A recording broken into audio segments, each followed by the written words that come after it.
আসসালামু আলাইকুম সুপ্রিয় দর্শক ভাইরা। তো আলহামদুলিল্লাহ মাশাল্লাহ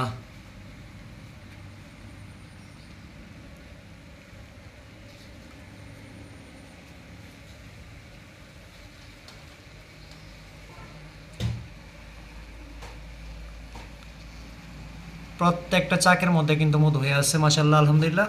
প্রত্যেকটা চাকের মধ্যে মধু হয়ে আছে। ইনশাল্লাহ আমরা মধুটা যখন ক্যাপিং হবে তখন মধুটা আমরা বিক্রি করব মাত্র 2000 টাকা কেজি। যারা ক্ষুদি মাছের মধু নিতে ইচ্ছুক, ঠিক আছে, তারা অবশ্যই অবশ্যই কমেন্টস করবেন।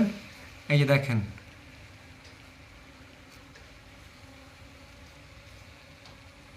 প্রত্যেকটা চাকে টোটাল চাকটার মধ্যে মধুর পরিমাণ আছে প্রায় 4 কেজির মতো। ইনশাল্লাহ ঠিক আছে, যাদের ক্ষুদি মাছের মধু লাগবে, ঠিক আছে, অবশ্যই ভিডিওতে কমেন্টস করবেন। আবারও দেখাইতেছি, দেখেন মাশাআল্লাহ আলহামদুলিল্লাহ।